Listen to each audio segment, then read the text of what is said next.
LegalizeFreedom.com. Why are we here? Where do we come from? Where are we going? From the nature of reality to the future of humanity.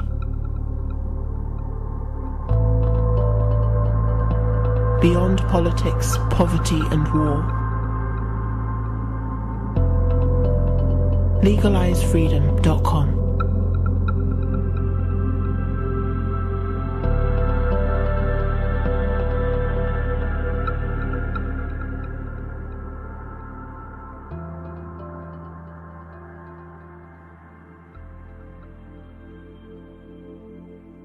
Greetings and welcome once again to LegalizeFreedom.com.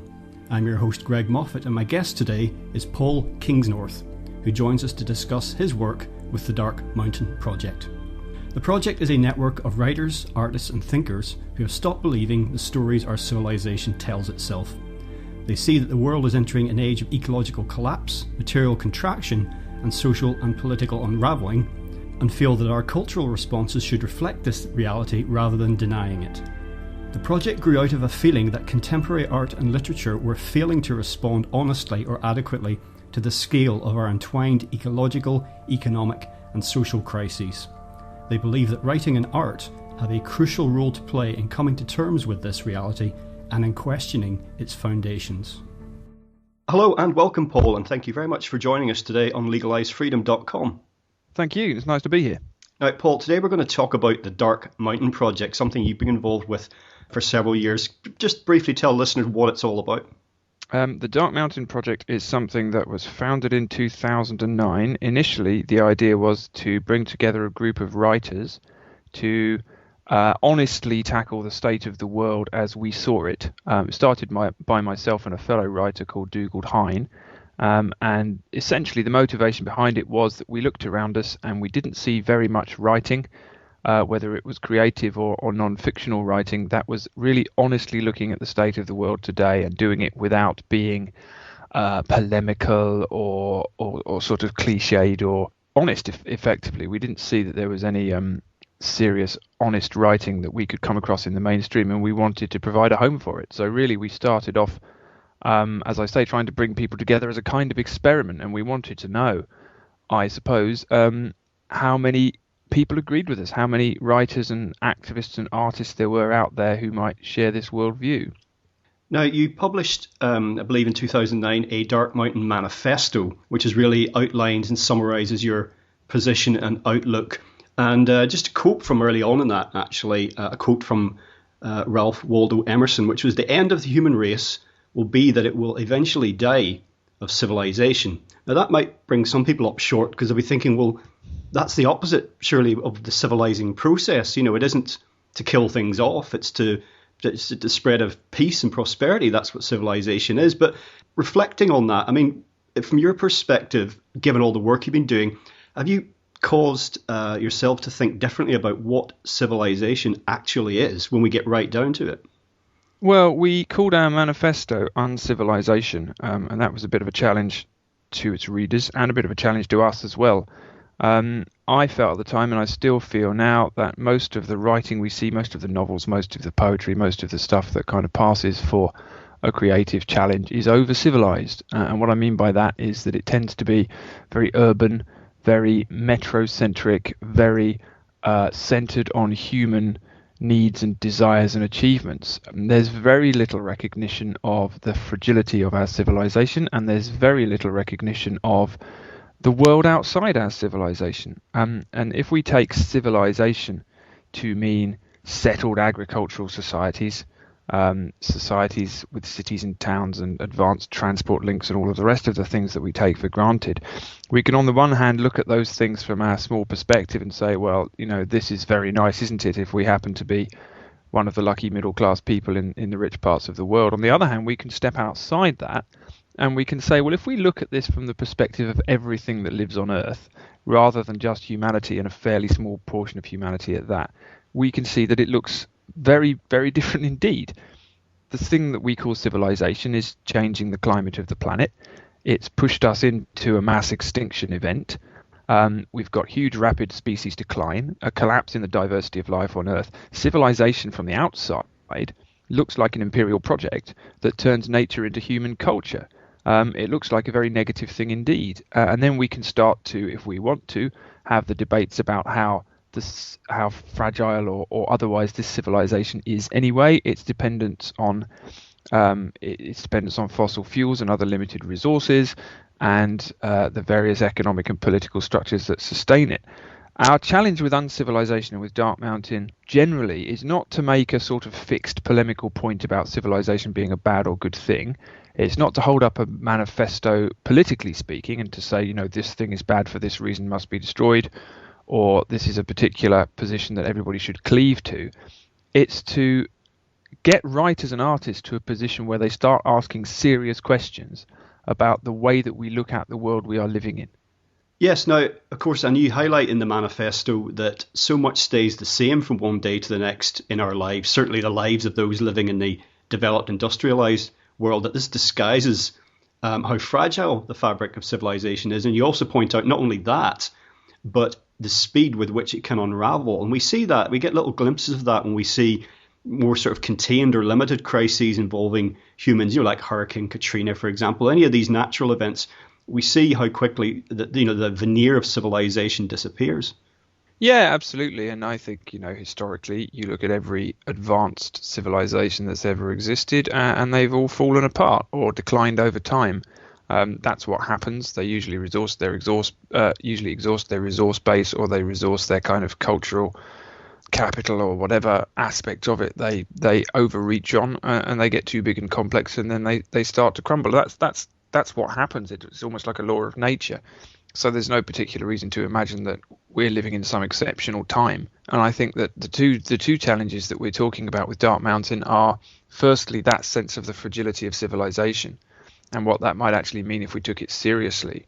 And what it might mean is that we actually are far more temporary than we think we are. And secondly, the enormous negative impact of this human civilization that we live in at present on the rest of nature. And those two things combined, when you take them seriously, if you force yourself to look at them seriously, they give you a very different way of looking at the world. And that's what we're trying to present as a challenge to writers, a challenge to artists, a challenge to thinkers and the many other people who've got involved in Dark Mountain. What do things start to look like when you take a very, very different perspective of the way that you're living?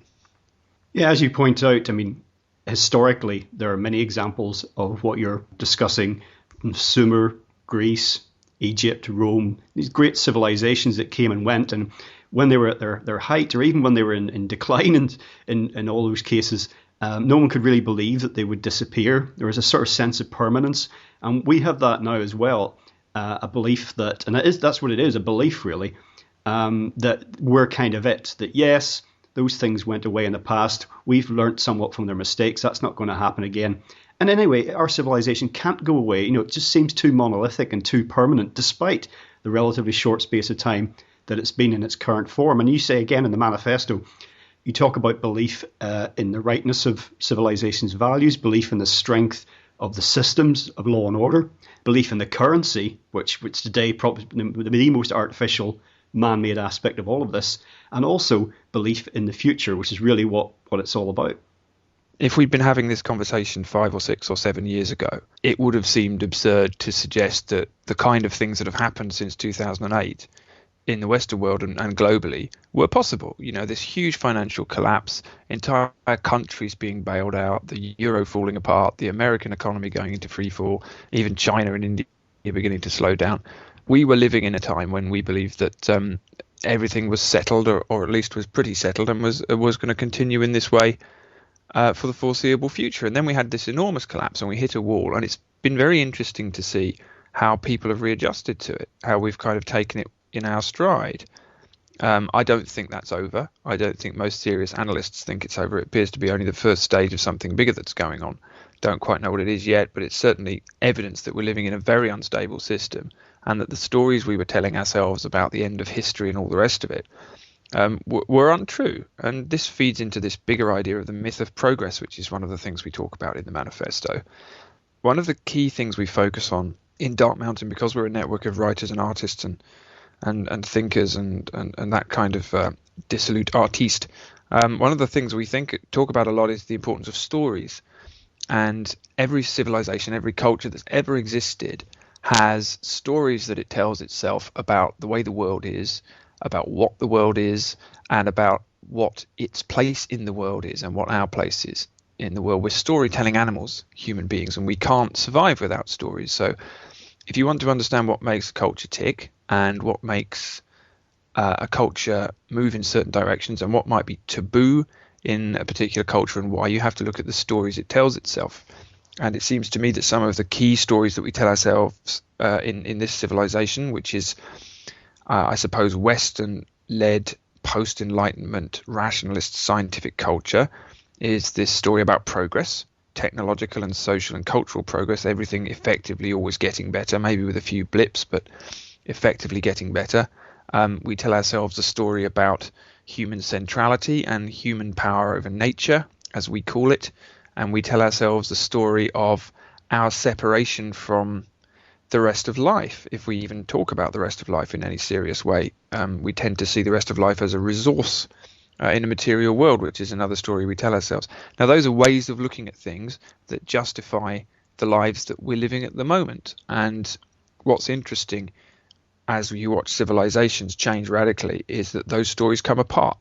It's no longer really possible to believe them. And I think we're at a stage in our civilization at the moment where our stories are beginning to fall apart. I think people, for example, are really having trouble believing in this myth of progress now. And I think that what the Green Movement's done over the last 40 years is to take apart the myth of human centrality and a kind of material external nature and really make people examine that. And a lot of people don't like examining it. But we're very clearly, I think, in a situation in which our stories aren't working. And one of the things we try to do at Dark Mountain is to say, well, if our stories aren't working, which other stories would work better and how could we tell them? Yeah, well, this is something that John Michael Greer, who's I've had on as a guest a couple of times, I know he's involved with the Dark Mountain Project, and he's talked extensively about the myth of progress. And really, it was something extending back to certainly, our generation in the early days, 1970s, 1980s. Everything was inexorably getting better, so it seemed, and that we were going to be living in some kind of Jetsons type future, bubble cars and trips to the moon. And if not that, at the very least, technology was going to liberate us from drudgery of day-to-day work, so many of the tasks that people don't much care for. And we were going to be spending a lot more leisure time. There would be job sharing because there wouldn't be enough work to go around. But that will be fine because we'd all be sitting in the park drinking wine and having a bit of a picnic. But it hasn't quite turned out that way.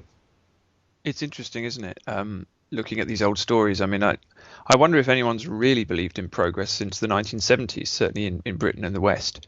If you look at the art and the stories and the films and the comic books of the sort of 50s and 60s, there very much was that kind of nuclear age optimism.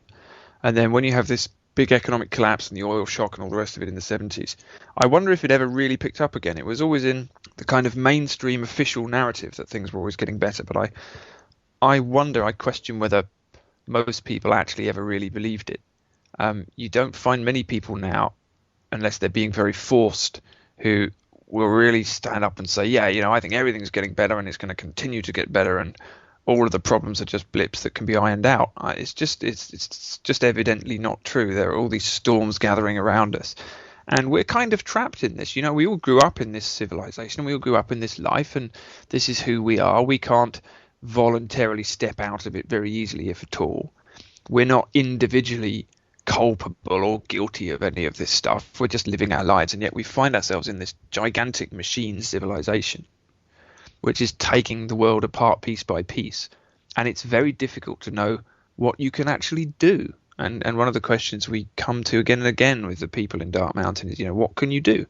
What can you do to actually live through that and to talk about it intelligently and to do something about it and to halt as much of the destruction as possible? And the kind of wider question there is, what does it mean to live in these times in which just being alive in this culture makes you part of this enormous thing which is kind of spiraling around the world, turning nature into money? And it's not a question that has any easy answers. And I think this is just an age with no easy answers in it at all. The glib progressive narrative is just not working anymore. but there's nothing obviously simple and comforting to replace it either. So we find ourselves in this very kind of uncertain moment, which maybe is a useful thing in the long term, but is kind of a strange one to try and live through. Now, it's one thing to begin to face this and contemplate, how our futures, individual futures, might be different to what maybe we thought of even, as you said, a decade ago. I find in my personal experience, I'm not a father, but some of my closest friends have children, and I find this to be particularly difficult for them psychologically. They can contemplate it themselves. They, even if they might not admit it openly, deep down they do get it. But I had some interesting conversations recently with a couple of long-term close friends, and I've been speaking about some of the things that you guys are concerned with to them for a long time. And it's only recently that I've seen some chinks of light there. And one of them said to me, basically, he said, all this shit you're always talking about, I think you're right. And that was quite a big thing. Always nice to hear, isn't it? It was quite a big thing for me, because he's got 4 kids and he loves them dearly. Being a father has been the making of him, and I could see that just in his eyes. I could see this, and he's a great believer in progress and material well-being spreading to the world. That's what he would like to see. Everyone in the world, to have a fridge and a car and a semi-detached house, and that's one vision. And my other friend, he said he's in a similar position, and he said his words were, I think we went through a little purple patch there, and where everything was great, and I don't think it's coming back. And that phrase purple patch was just, you could almost sum that up as either since the Industrial Revolution, or maybe just call the 20th century that, despite all the mayhem and destruction of the 20th century, you could look upon it as a purple patch, it depending on your perspective. And I think that's the whole idea behind Dark Mountain, isn't it? We can look at this and go, oh my good Lord, it's all over. Or we can say, okay, it's changing, so we have to change. Well, yeah, we have to adapt, don't we? Just as people have to adapt throughout history. Say what you like about humans, but they're very adaptable. It's interesting this, I'm a father as well. I have 2 young children, and so this kind of this discussion about the future and what may or may not be collapsing or declining, it's not an intellectual exercise in that sense. It's real for all of us, and I think people who are living in the West like we are pretty insulated from it, really, a lot of it, but it doesn't go away. The economic collapse that we've seen, the floods that seem to happen everywhere every year now, all of this stuff, I think it impinges on people at a very deep level, and there's more and more people saying, I don't think it's coming back now. And it's very interesting to listen to our politicians, and got to get back to normal. And normal is the way we were living in the 1990s and the early 2000s, this kind of post-Cold War period in the West and in the middle-class parts of the rest of the world, in which there was going to be constant economic growth, and we were all going to become very bourgeois and urban or suburban and imitate life in the mainstream West. Now, you can take a view on whether you think that's a good way for the entire world to live or not, but I think it's pretty clear to most people that that isn't coming back again for all sorts of economic and political reasons. You've got climate change, you've got spiraling human populations, you've got resource crunches, you've got the fragility of the economic system, you've got the extinction events and all the disruptions in the natural world that we're setting off. It's not possible, I don't think, to believe in this kind of stability model of progress anymore. And I think, there are a lot of people like your friend, a lot of people who come to Dark Mountain from that point of view, actually, of saying, I don't believe this anymore. What do I do? And one of the things I've found most interesting about what we've ended up doing at Dark Mountain, which is something that's kind of evolved. It wasn't necessarily something that we planned at all, but we've become quite a wide network of people. And that question, what do we do?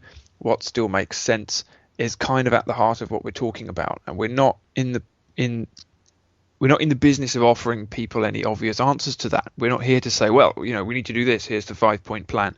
There aren't any easy solutions on a personal level, and there aren't any easy solutions on a societal level either. And you mentioned John Michael Greer. He always makes this interesting distinction between a problem and a predicament.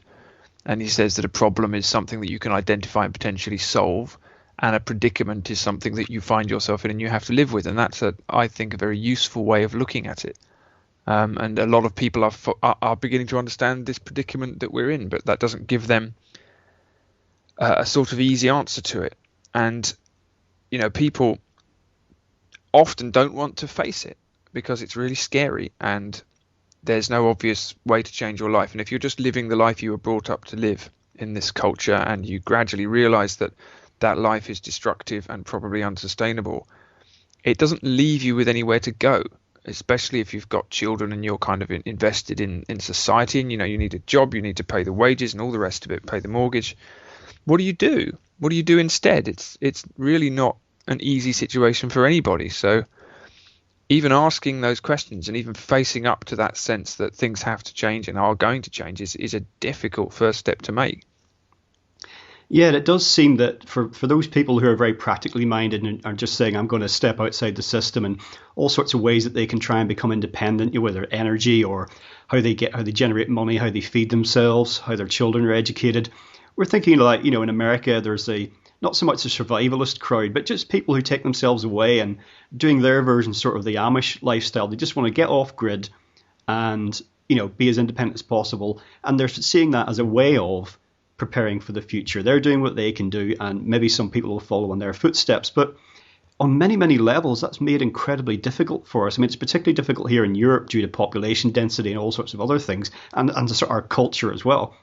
But the simplest little things, you try to become independent, quite often bureaucracy, government, other people get in the way. And I've often thought that at the root of that, there's an attempt to prevent people being seen to be doing something different, because that then puts it in the minds of other people. Not so much even that, they might like to follow that example, but a bit like, someone gets up if they smell smoke in a building and they leave, and then somebody else and a few more people leave, and the people that are there are starting to get a bit more edgy and nervous. Is there something we need to do here? Is there something wrong?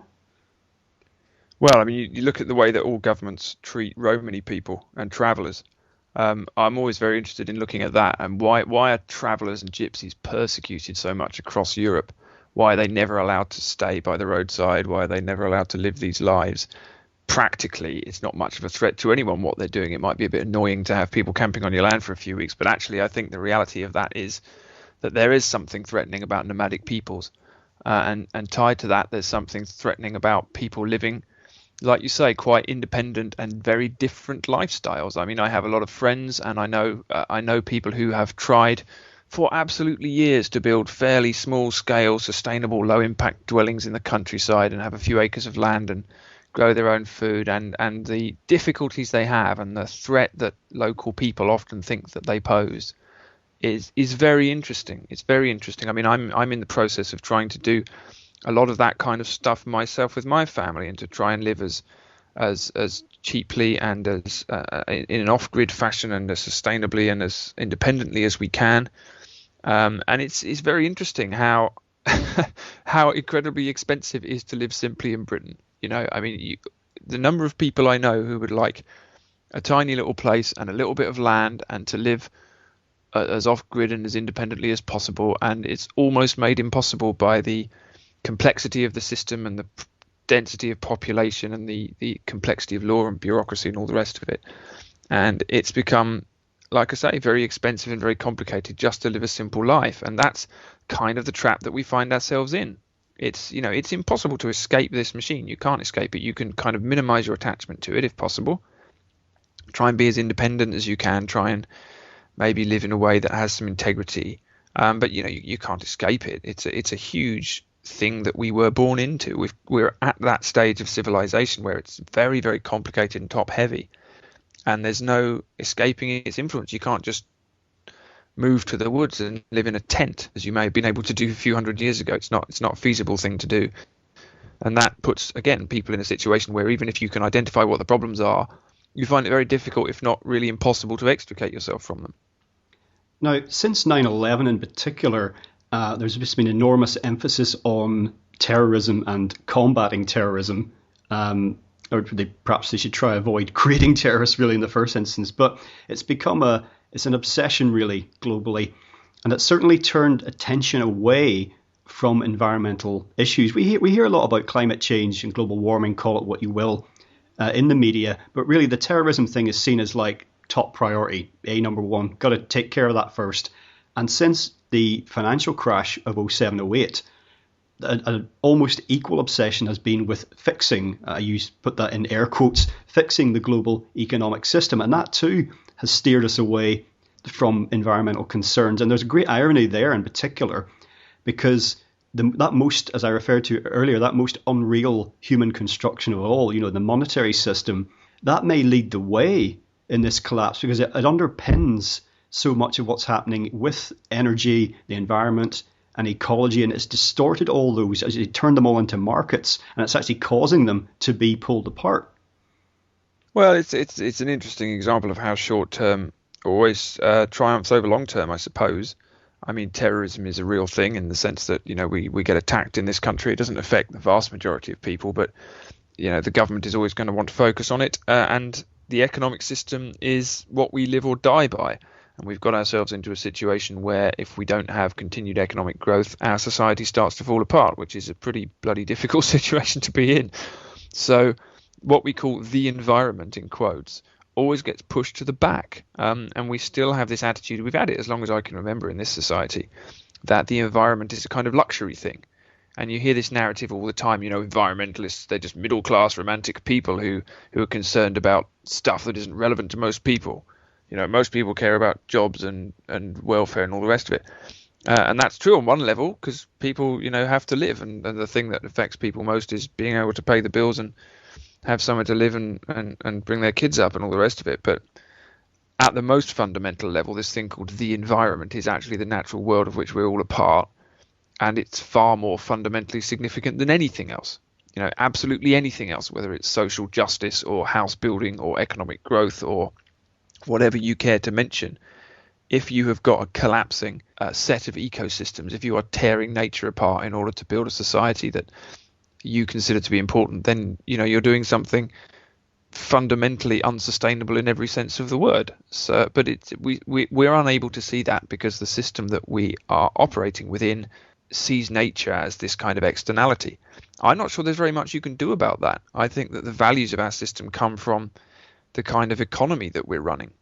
And whilst you've got this huge centralized corporate economy which externalizes the destruction of nature and is obsessed with financial profit and needs growth in order to survive, I don't think it's actually very realistic to talk about sustainability and all the rest of it. And that's what we've discovered over the last 10 or 20 years. There's been this huge movement by a lot of mainstream Greens to get the business community involved in sustainability and create this so-called sustainable green economy. It's not really going anywhere in any significant way because I don't think it's really compatible with the system that we're running. But again, what do you do about that? You can't do anything about that other than rebooting the system. And I don't think systems get rebooted voluntarily. They get rebooted when they crash. Yeah, well, that does seem to be how we've dealt with things historically, that we push it until it's at breaking point, and then to some extent it breaks. Yeah, quite. And then we try and pick up the pieces, and rather than see in advance what's coming down the line and try and adapt. I mean, there was certainly a time there, you referred to the 70s and how perhaps the optimism of the immediate period post the Second World War never really returned. And if you look back at the 70s and you mentioned the oil shock, there was actually quite a lot of evidence of rising concern. I mean, I've talked about this with numerous guests about the fiction from that time, the movies and a lot of the novels. It was apocalyptic dystopian stuff. And it wasn't, the year 2000 was something to be dreaded almost at that time, not something to be looked forward to. But then that kind of went away when Reagan became US president, and there was the oil price came back down again, and it was kind of like the 1980s, as summed up perhaps in the film Wall Street, was just one huge cocaine party. Yes, and I noticed the dystopian fiction is starting to come back again.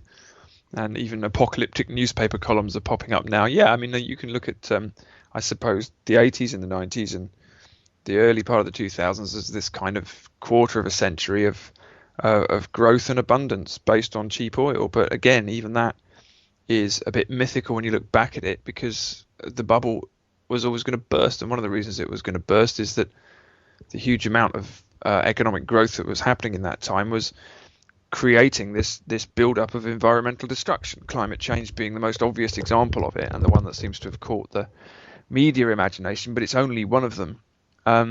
And I don't know, climate change is a very interesting thing, isn't it?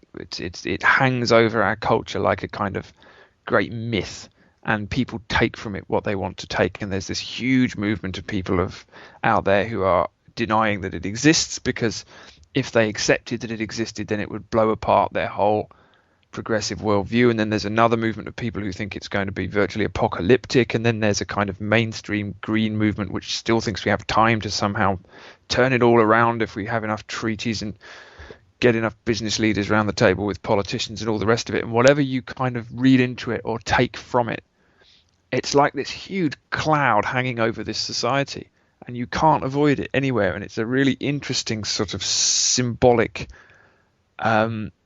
almost archetypal thing that we all have to deal with. And I wonder if there's ever been anything like that before, in terms of a civilization that knows that something enormous is happening to the natural world.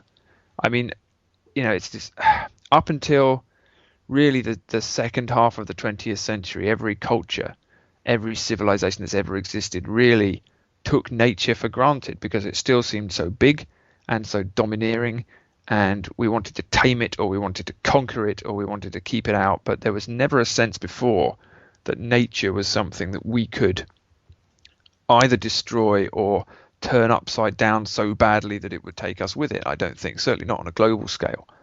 And I don't know, I just think that living with that understanding, which we all have at some level, that understanding that we are doing some incredibly deep and damaging things to natural systems, and we don't exactly know quite even what we're doing, and we certainly don't know what the response will be. There's something in there that's almost like being a medieval citizen, imagining that you're living under the gaze of a wrathful god somehow. This huge thing hangs over everyone, and I don't think you can really talk about the kind of period that we're living through without thinking about that in some way. Well, it's interesting regarding climate change that a lot of people may not be aware that despite all the international treaties and conferences and all the rest of it, that carbon emissions have actually been growing exponentially this entire time period we're discussing. Well, quite, yeah. Growing exponentially year on year, higher and higher and higher. And I think if you did a vox pop, maybe in your local shopping centre, you might get some people to say, "Oh, I don't know the figures, but it's probably coming down a little bit." Because that's basically the impression you would get if you half listen to the media. It's like, yeah, something's been done about it, not quite fast enough, but each year it goes by, we'll get a little better at it, and that's not the case. And also that population, although that's due to stabilise, that has been growing exponentially as well. Well, I mean, this is it, isn't it? It's absolutely epic what we're doing. I mean, there's a terrific series of graphs I came across a few years back which trace any number of different impacts of humanity on the world, from the emission of carbon to the destruction of forests, to the plastics in the atmosphere, to human population, to economic growth, and all the rest of it. Almost everything you can measure, and they all follow almost exactly the same pattern, which is they troll along for hundreds of years, fairly flat or rising gradually, and then they get to about 1950 and they go upwards, and it almost looks like a cliff. They zoom upwards, and once you start to look at that stuff, you think, okay, well, there's an explosion happening here. We're living in an explosion, a population explosion, an explosion of our impact on the rest of nature, an explosion of the collapse of natural systems, the urbanization of humanity, construction of everything you care to mention. That kind of thing does not gently ease out and sort itself out in a non-harmful fashion. And I think we're just at the beginning of seeing what's really going to kick off as a result of that. And there's a huge amount of uncertainty about what it will look like, but I'm pretty convinced that most of it is uncontrollable. We're not going to slow down the global economy. We're not going to stop people emitting carbon. We're not going to stop this massive construction, consumption, expansion, extravaganza that humanity seems to think it's got a right to live through. But neither are we going to be able to do it without there being enormous consequences. And I still think that we don't want to face that. We like to call people names when they say it. We like to say that they're apocalyptic, or they're doom mongers, or they're Luddites, whatever name you fancy calling people to avoid having to listen to what they're saying. The fact is there's a reckoning coming. We're starting to live through it, and it's what are you supposed to do about that? What can you do other than do what you think is right and try and insulate yourself as best you can?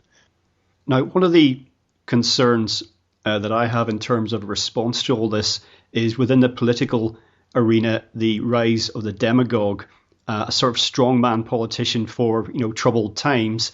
You could argue that we have a sort of proto version of this in Russian Premier Vladimir Putin. Fictionally, it will be someone like perhaps High Chancellor Adam Sutler in V for Vendetta. And alongside this, the rise of fundamentalist religion, also as a response, maybe somewhat indirectly. And these systems of thought tend to take no account of the earth, ironically, or nature itself. Well, it's true. I mean, a lot of this stuff is quite culturally determined. I don't see any demagogues coming along in Britain anytime soon. We get kind of Nigel Farage instead, who's a kind of character out of P.G. Wodehouse. The religion thing is interesting. I've always thought that fundamentalist Islam is at root an anti-globalization movement, actually. It's very much a kind of deeply reactionary movement to turn the clock back to an imagined past. But it's interesting that none of the movements that arise when a collapse happens are outward looking at all. They're always inward looking. The last time we had a huge economic collapse, we got fascism and we got state communism, and neither of them took any serious notice of certainly of the rest of nature. Even though the fascists like to play, particularly the Nazis anyway, like to play with images of verdant forests and all the rest of it, ultimately they were huge industrializing machines. And what happens when there's an economic collapse is that people want security and they turn to strong men, and they are usually men who offer them that kind of security. And that's really about putting people and their individual lives back in a position where they feel like they're in control, because control is what we want as a species and control is what we want as individuals. And in nature, as it were, always looks like a luxury in that situation. And I just think we've got a kind of cultural crisis in the West. We haven't taken any notice of the rest of nature since the Enlightenment. We're still stuck in this kind of Cartesian vision in which animals are all machines and nature's a giant material thing we can control. I don't see how we can really change that. That's what the Greens have been trying to do for a long time. I mean, my personal view is that we need pretty urgently to take an ecocentric or an earth-centric view of the world, in which human concerns are one thing that is important, but by no means the only one, and not necessarily the most important one. That seems to me to be about the only sane way to look at the world, instead of seeing us as masters of it, or instead of seeing human concerns as always trumping the concerns of anything else. We have to see ourselves as part of a community. But it's very easy to say that, and it's almost impossible to actually make it happen in the way that we live in this culture. There have been other cultures that did think like that, and there still are other cultures that think like that in the rest of the world, although they're increasingly marginal. But you can't just graft a cultural change like that onto a society like this one. I think culture springs from the economy, the politics, and the way that we live. So we're probably far more likely to turn to a comforting strongman than we are to start questioning our assumptions usefully, I think. Well, if you don't see a rise of a demagogue anytime soon in the UK, perhaps you would also apply that to the EU, those countries. It'll be interesting to know what the political scene looks like in 10 years from now, 20 years from now, because with regard to consumer culture, which dominates the scene, and in fact, I think the phrase in the Dark Mountain Manifesto is that we are glutted but not sated with regard to consumer culture. Even with an economic crisis in the nature of which we're dealing with now, all the political speak is about getting back on track as soon as possible. And if you turn on the radio or the television in a European country, in the UK, it's talk of growth and jobs. It's like some kind of stuck record, and that's all. If we get those problems solved, and it seems that that's a real impasse in the political sphere. Well, this is the problem with creating a dependency society. What we've got in the industrialized world, particularly in the old countries of Europe, is that we have got a population, I include myself in this, and probably you as well, that is not independent. It's entirely dependent on this machine, on the industrial economy to live. We can't survive without a job. We can't survive without the state or various corporations providing for our needs in return for money or obedience. We're not independent communities. We're not independent people. And so we need jobs. Everybody needs jobs. And in order to create more jobs, you need growth. But in order to have growth, you need to destroy the rest of nature. It's not feasible that you can create a system at the present time in which economic growth will not destroy nature. That's a fantasy, I think, even though it's put about by a lot of people. And so you find yourself in this bind. And in a country like Britain, which doesn't produce much anymore, the only way to get economic growth is either to inflate your house prices all the time so that no one can afford to live, or it's to encourage everyone to become consumers of things they don't need. And it's been one of the most disgusting aspects of my life, watching what's happening to my country, to see it turning into such an awful consumer culture. And it's interesting to have young children. We talked about children earlier. I mean, the friends of I have my children have friends who get given iPads at the age of 4 and 5, showered with plastic junk, and all of this stuff is what parents are sold. There's an industry to try and turn your children into consumers of the worst kind of rubbish from a very, very early age, and you have to resist it. But it's out there just as it is for adults. The only thing I would say about that, to sound uncharacteristically optimistic for a minute, is that that's quite a recent phenomenon. This sense that everybody has to buy rubbish all the time. We have to be plugged into the latest gadget. We've got to be sitting in situations where adverts are beamed into our heads all the time. We're being propagandized, and that's only a few decades old. My grandparents did not grow up like that. My grandparents grew up with an attitude that you don't borrow and you don't lend and you don't get into debt and you make do and mend, because that's what that generation did, the post-war generation. My parents' generation did it as well to a lesser degree. And since then, since maybe the 60s, we've bred generations of people, amongst whom I'm one, where we believe that everything must be purchased.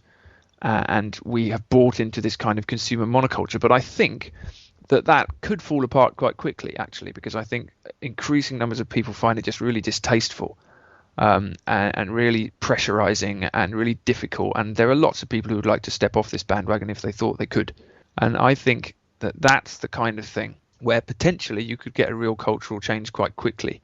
I think maybe we're starting to see the beginnings of it. But of course, the drivers of that consumerism are the enormous companies that are running the world economy and have most of our governments in their pockets increasingly. It's their power that's driving this drive to turn everyone from citizens into consumers, and that's a related issue. But I wonder, I do wonder whether people's tolerance for it will break. I don't know. Given that that certainly is, as you say, a recent development, but we talked about other ancient civilizations that have come and gone, and they'll have had their own materialistic rampages. Bit of a philosophical question for you. I mean, what happened to us?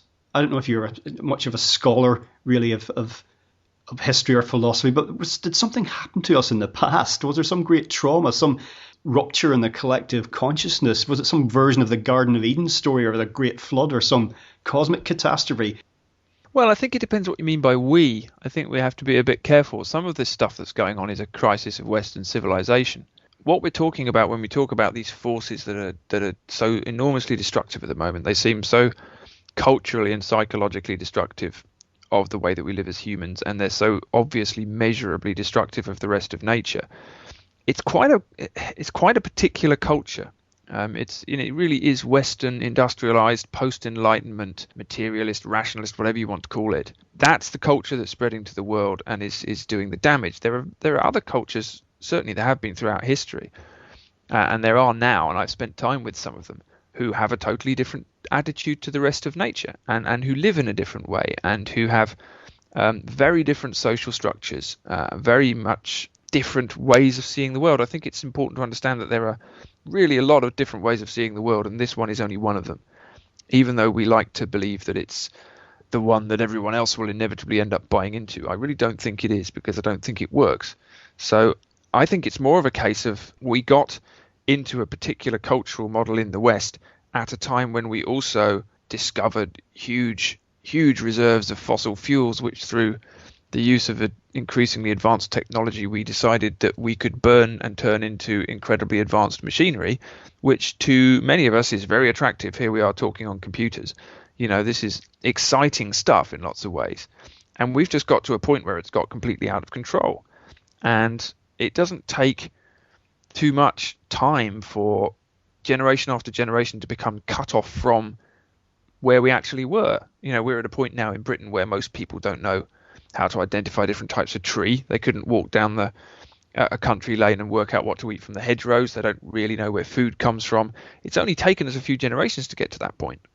And it's just been so fast that we've cut ourselves off very quickly from the past. But I mean, if you look at prehistory, if you look at the Cro-Magnon culture of Europe, for example, people, it would appear, were living effectively the same life for around 20,000 years, according to what the cave paintings and the archaeology seem to show.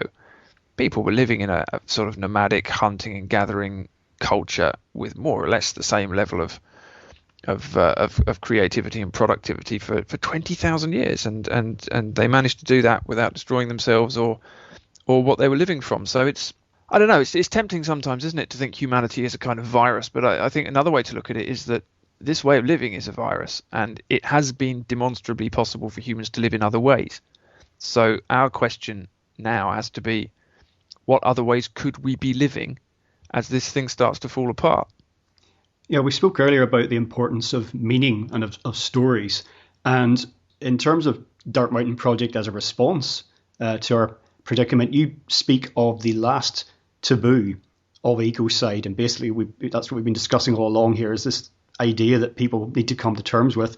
And your position is that only artists can do this. And you also talk about how artists and writers, poets, whatever form that takes, had a greater sort of importance in society in centuries and cultures gone by. They were had a really key contribution to make. Yeah, I think that's true. I think if there was one sentence in the manifesto that I'd rewrite in retrospect, it was probably that one about how only artists can challenge this way of being. I don't think that's quite right. But I certainly think that artists and writers and poets and creative people have a really important role to play, and it's a much more important role than society tends to accord them. We've got to a point where we see art as a kind of form of entertainment, and that's all it is. Novels and stories and TV shows and plays and music and whatever. It's something that we do in our spare time when we're not doing the serious business of working. Whereas with most other cultures in the past, the poet, the storyteller, the playwright, the jester, the actor, all of these people have been treated with a mixture of respect and sometimes even reverence. And there have been cultures where the poet was considered to be a wiser person than the king. And there have been cultures where artists and storytellers and creative folk, if you like, were absolutely at the center of guiding the direction of a culture. And whereas now, as I say, art is relegated to the sidelines as a piece of entertainment which can hopefully be commercialized. And one of the things we try to do with Dark Mountain is precisely to restate that role, to reinforce that role of the artist in the broadest sense of that word, as being someone who has something really important to do. Because if we believe that every culture is built on stories, and if we believe that we are telling the wrong story, and that's one of the root causes of the crisis we're living through, then different stories need to be told. And it's storytellers who need to tell them. And those storytellers may be musicians, or they may be painters, or they may be novelists, or they may be essayists, or they may be philosophers. They could be any category that fits into that broad word artists. But it's necessary, I think, to really engage with this stuff. And as I say, going back to the beginning, we didn't see much of that happening, certainly in the mainstream, when we started Dark Mountain, which is why we wanted to see what we could do on that score. Beyond the writing and the discourse, I mean, where would uncivilization as a new way of thinking, a project, whatever, where does it lead us? What does it demand? And if we can make it, what changes, what stays? What does the future look like? Is this we're facing multiple crises, but I mean, 200 years from now, the world manifestly cannot be the same as it is now, but it just seems very difficult for us to think on those sorts of time scales.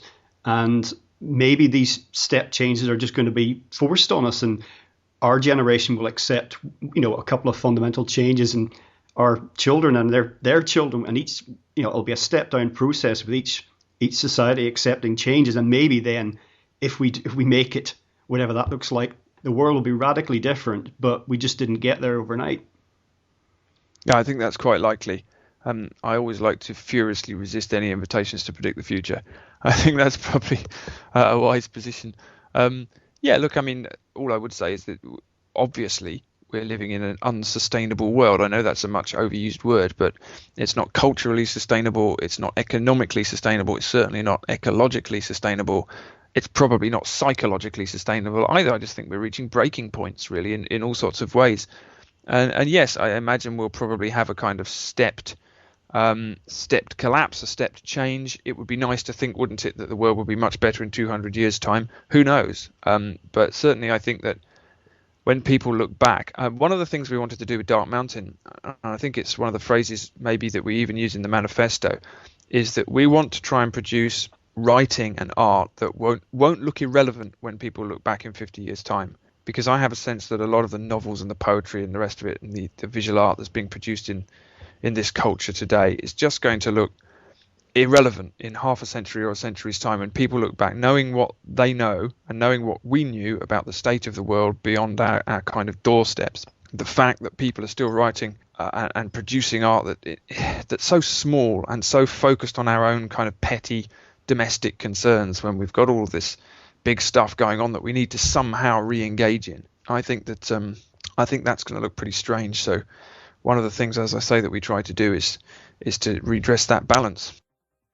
Well, Paul, in closing, perhaps you'd like to share with listeners if they want to engage with Dark Mountain, details of the website. I know you've got your own website, and at Dark Mountain there's all sorts of publications and resources available there. And also you organise activities and events. I know certainly you've got the 4th Uncivilization Festival coming up in August. So just tell listeners about that and anything else you'd like to share.